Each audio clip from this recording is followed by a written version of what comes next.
Who was Caesar's true killer? His friend Brutus, his lover Cleopatra, or the interest-bearing debt system he declared war upon? History books tell you fairy tales of democracy and the Republic. But today, we are deciphering history's largest asset liquidation operation.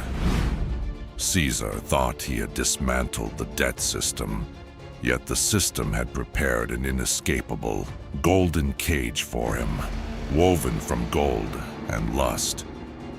The Council of Shadows, unable to bring Rome to its knees through politics, now attacks with the opium-infused wines and exquisite concubines of Egypt. Cleopatra, not merely a queen, but history's most elegant financial weapon, used to rot Roman rational discipline from within. Today, you will witness how Rome's cold military discipline melted in the warm waters of the Nile, and the story of an emperor's downfall, caged by desire. Welcome to the mysterious pages of the Golden Throne's archives.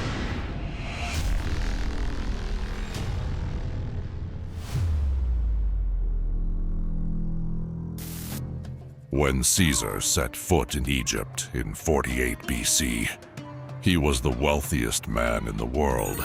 His reason for going to Egypt was not a lack of funds in the Roman treasury. Caesar wanted to seize the heart of global trade, the grain market, the energy source of the ancient world. Alexandria was the preeminent logistics and financial hub of that era.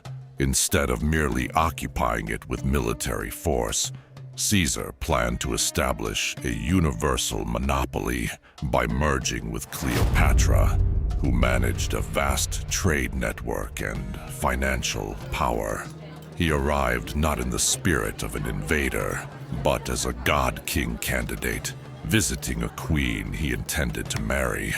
However, there was a truth Caesar didn't know. The black-sealed proposal from the Council of Shadows had reached Cleopatra long before Caesar's arrival.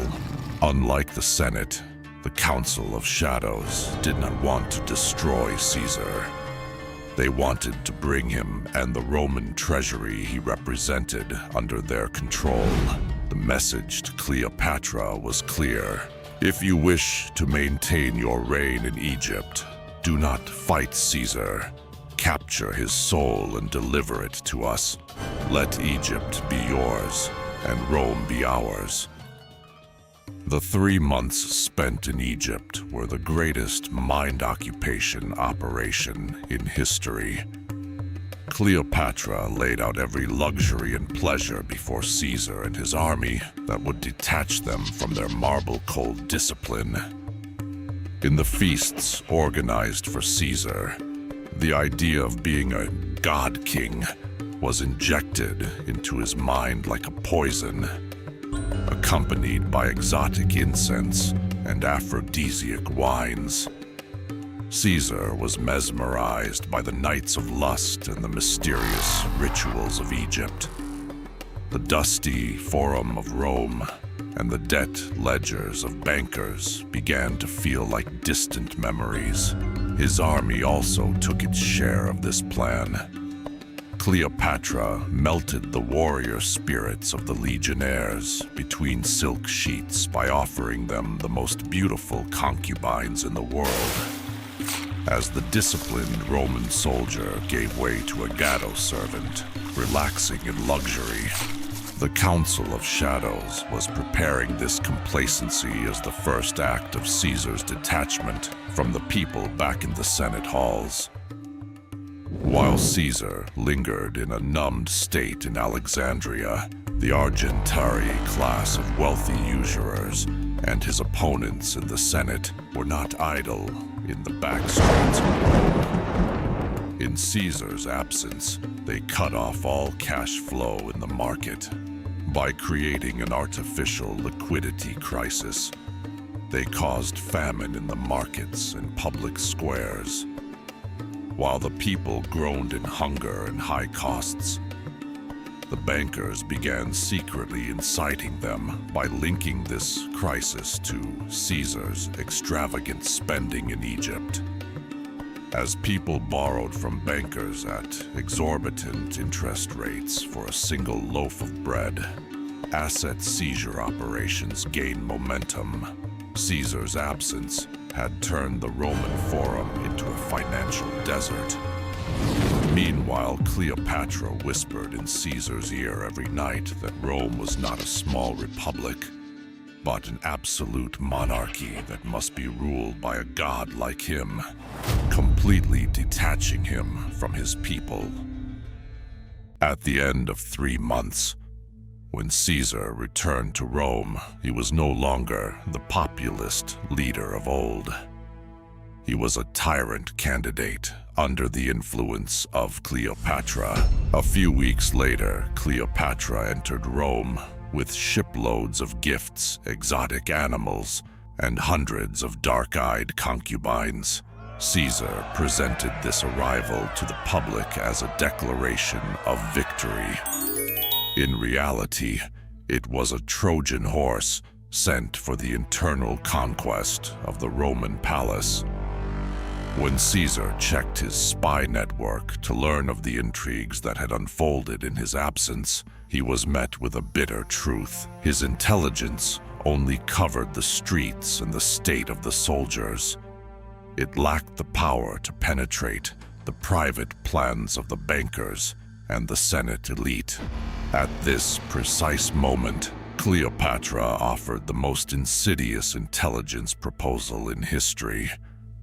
All the young concubines she brought were distributed as conquest gifts to prominent Senate members, wealthy aristocrats, and elite banking families.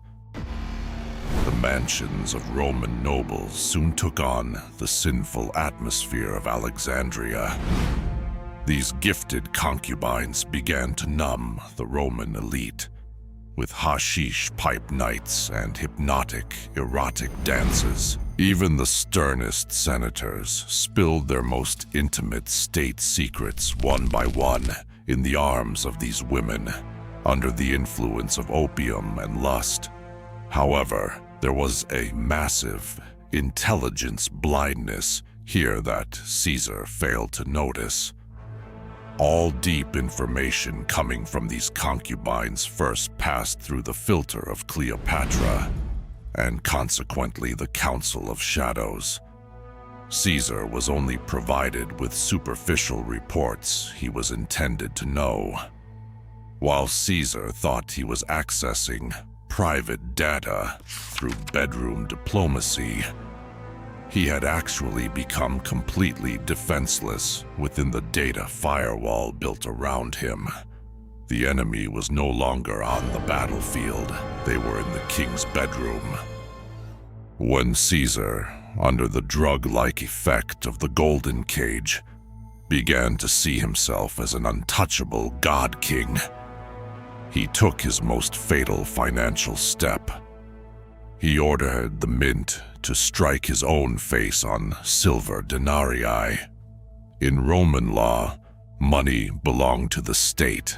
However, minting a mortal's face on currency was the personalization of property, a direct strike against the banker's monopoly over money creation.